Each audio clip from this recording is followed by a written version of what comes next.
안녕하세요. 예, 저랑 같이 단체 급식에 대해서 저희 영양사 실전 모의고사 5회에 걸쳐가지고 단체 급식에 대해서 진행하도록 하겠습니다. 단체 급식 진행하기 전에 제가 OT 해가지고 한 5가지 정도만 먼저 말씀을 드릴게요. 예, 그래서 단체 급식이라고 하면은 여러분들 혹시 문제 풀어보셨는지 모르겠지만 문제가 아주 어렵진 않아요. 아주 어렵진 않지만 처음 들어보는 문제들이 있어요. 문제가 범위가 굉장히 넓다는 거죠. 그래서 여러분들이 깊게 공부하진 않지만 많이는 공부해야 된다라는 거고요. 그리고 두 번째는 계산 문제가 너무 많아요. 그리고 틀리시는 분들 계산 문제에서 많이 틀리시는데 단체 급식에서 모두 37문제가 나오거든요. 37문 중에서 요즘은 한 4문제에서 5문제까지 계산 문제가 나와요. 그러다 보니까 저랑 진행하면서 주로 많이 나오는 계산 문제 위주로 해가지고 제가 다시 한번 풀어드릴게요. 그리고 단체 급식에 있어서는 뭐가 아닌 것을 하는 문제는 결코 안 나와요. 바른 것을 하는 문제만 나오고요. 그리고 또 하나 K형 문제도 나오지 않습니다. 2가지 고르는 거, 3가지 고르는 거 나오지 않아요. 반드시 한 가지 정답 하나를 고르는 게 문제가 많이 나오고요.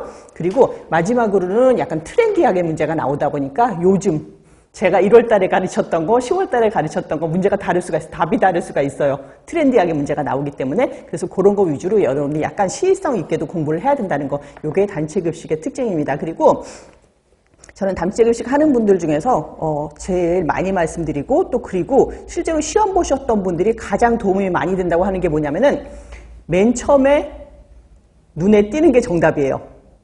단체 급식은 여러분들이 보기를 계속 읽어보다 보면 이것도 맞고 저것도 맞고 이것도 맞는 것 같거든요. 첫눈에 들어오는 거 굉장히 얕게 생각을 했을 때 우리가 보통 문제를 낼 때 이게 시험 문제 내는 선생님들한테 줘요. 이거를 100%를 봤을 때 정답이 과연 몇 %에 해당하는 것이 정답이냐.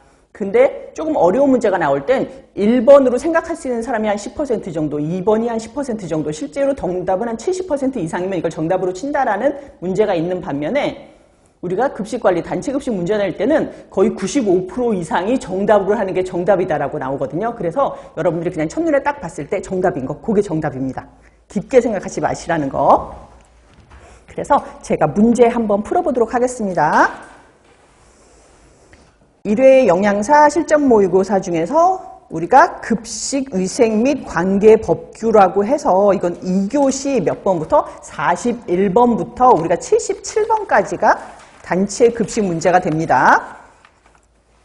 그래서 우리가 단체 급식은 공부할 때 급식이 이루어지는 과정을 공부한다라고 얘기를 했어요. 그러다 보니까 맨 처음에 나오는 것이 뭐냐면 급식 개요예요. 여기서 급식 경영이라든지 급식이 무엇인지라는 거, 여기서 우리들이 문제가 몇 문제 나오냐면 4문제가 나와요. 급식 개요에서. 그리고 두 번째 파트로 들어가게 되면은 메뉴 관리에서 우리가 실제로 메뉴를 짜고 어떤 식으로 메뉴가 구성되어 있는지 요거를 배웠었는데 요때는 문제가 몇 문제? 5문제 나와요. 여기서는. 그리고 메뉴를 짰으면 이제 우리가 뭐 해야 돼요? 구매해야 되잖아요. 그래서 구매에 대해서 배웠는데 구매에서는 우리가 6문제가 나옵니다.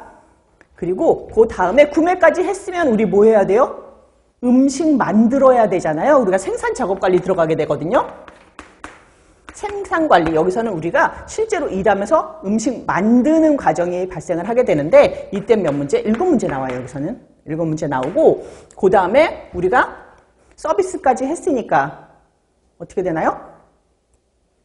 위생 관리 하게 되죠. 위생 관리는 3문제 나오고요. 그 다음에 우리가 설비 관리, 설비 기구, 주방 기구라든가 아니면 주방의 배치라든가 여기서 우리가 2문제 나옵니다. 그 다음에 여기까지 해가지고 우리가 서비스가 됐으니까 뭐 해야 돼요? 원가 관리 들어가야 되는 거죠. 예, 그러면 원가 관리. 여기서는 한 끼에 얼마고 우리가 인건비를 얼마나 쓰고 재료비를 몇 % 쓰고 그런 말 그대로 원가 관리가 이루어지는데 이때 우리가 3문제 나오고요. 그 다음에 인적 자원 관리라고 그래가지고 사람 관리하는 거, 조리사, 조리원 우리가 어떻게 관리할 것인가 하는 거. 여기서 우리가 몇 문제 나온다? 5문제 나와요. 그리고 마지막으로 마케팅. 예전에는 마케팅이 급식에서 별로 안 중요했었는데 요즘에는 급식에 있어서도 마케팅이 중요해졌거든요. 그러니까 마케팅에서 2문제 나옵니다. 이렇게 합하면 모두 37문제 정도 될 거예요. 요게 100% 이렇게 나온다는 건 아닌데 최근 트렌드를 보니까 보통 이런 형태로 문제가 구성되더라라는 거예요. 그래서 여러분들이 문제 푸시다 보면 거의 이 순서대로 문제가 구성이 돼서 나올 거예요. 그래서 한번 볼게요. 1회 영양사 실전 모의고사 2교시 중에서 41번 118페이지죠.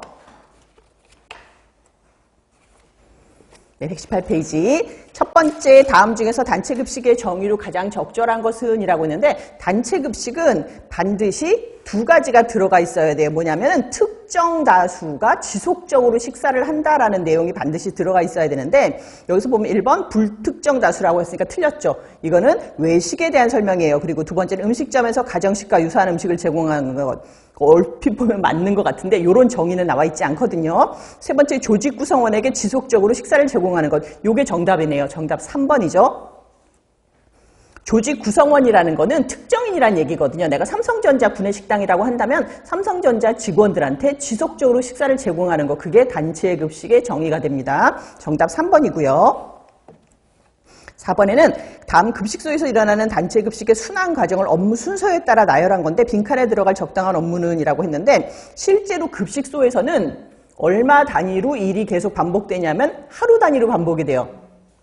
그래서 영양사님들이 이렇게 다람쥐 쳇바퀴 돌듯 돌아간다라고 하는 것이 보통 하루 정도거든요. 그래서 무슨 일이 일어나게 되냐면은 그새 제가 일단은 여기다 한번 적어드렸는데 요거 말고 실제로 업무 순서대로 해가지고 제가 적어드릴게요. 처음 일어나는 게 여러분들이 영양사 선생님으로 이제 가시잖아요. 출근하셨어요?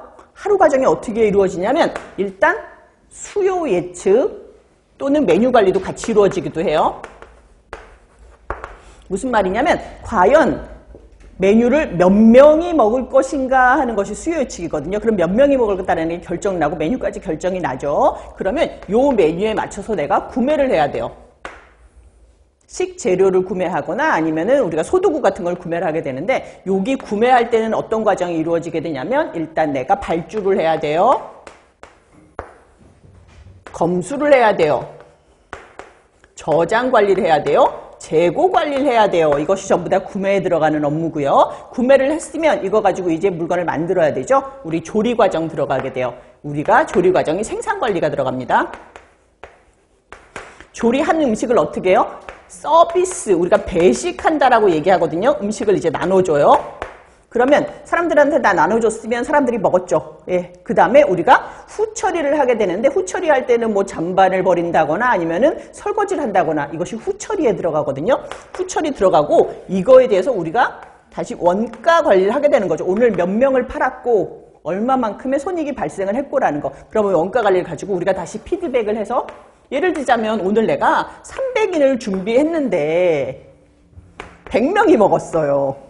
그러면 내가 내일 또 300인분을 만들까? 아니죠. 줄일 거 아니에요? 요런 게 우리가 피드백 들어가는 거예요.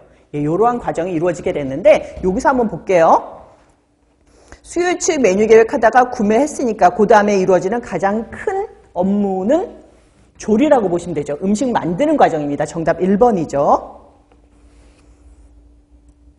그 다음에 43번에 구성원들이 문제를 해결하기 위해 떠오르는 아이디어를 자유롭게 제안한 집단 의사결정 방법은 이라고 했는데 요런 거 제가 밑에 보기 써드렸잖아요. 요거 문제 많이 나오는 편이니까 이렇게 물어봤을 때 정의를 여러분들이 기억을 하셔야 되는데 여기서 키워드 되는 건 뭐냐면 아이디어라고 딱 떠오르면은 무조건 브레인스토밍이에요. 우리가 두뇌 선풍이라고도 부르는데 구성원들이 아이디어를 창출하기 위한 훈련법은 우리가 브레인스토밍이라고 부릅니다.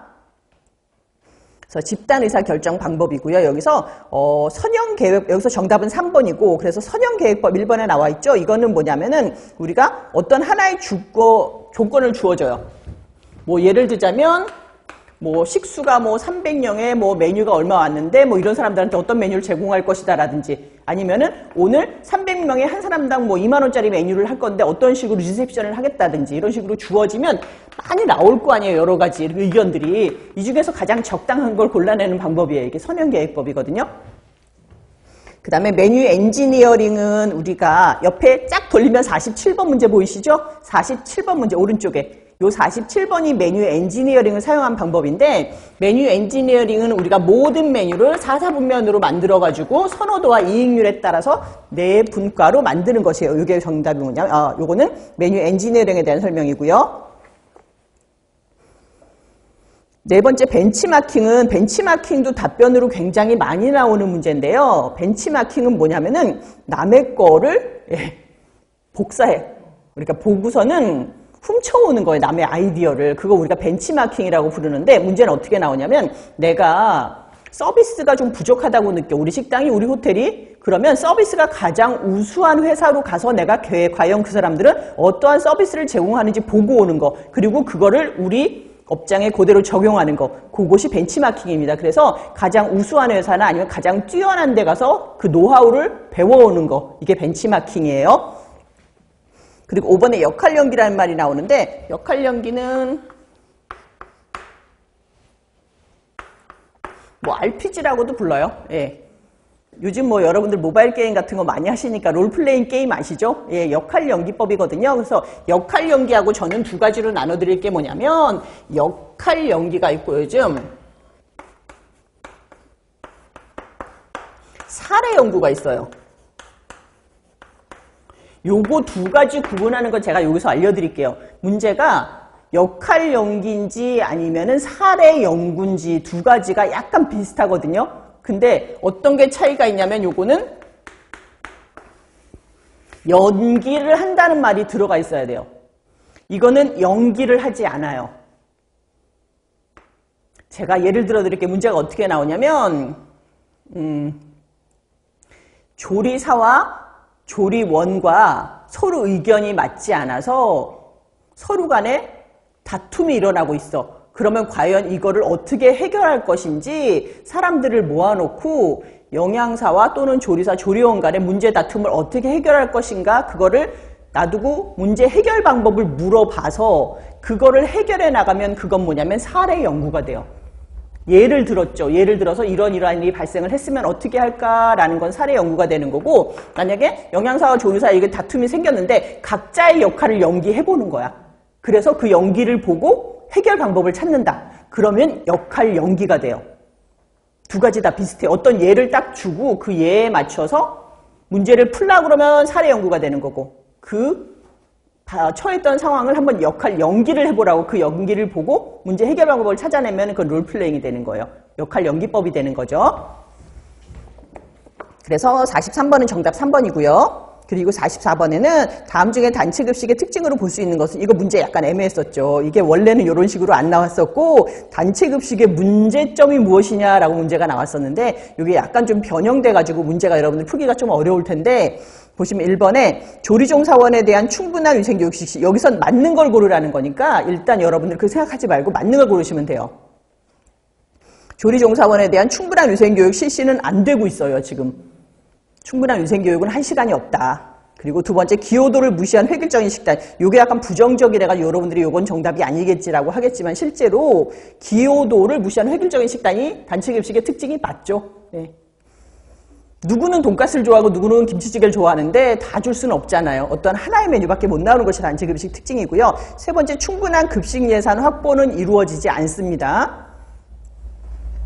그래서 급식소 가서 보면은 너무너무 단가들이 낮아요. 뭐 4,000원, 뭐 5,000원. 지금 짜장면 같은 경우도 어디 가서 먹으려면 7,000원, 8,000원 줘야 되는데 단체 급식에는 밥, 국, 반찬 4가지가 나오는데도 4,000원밖에 안 하거든요. 그래서 예산이 좀 낮고요. 네 번째는 인건비와 시설비 절감으로 인한 식사의 질 향상. 식사의 질이 저하되고 있죠. 다섯 번째는 개인의 조건과 맞지 않아도 적절한 영양소량. 개인의 조건과 맞지 않는다면 영양소량이 안 맞을 수밖에 없습니다. 정답 2번이죠.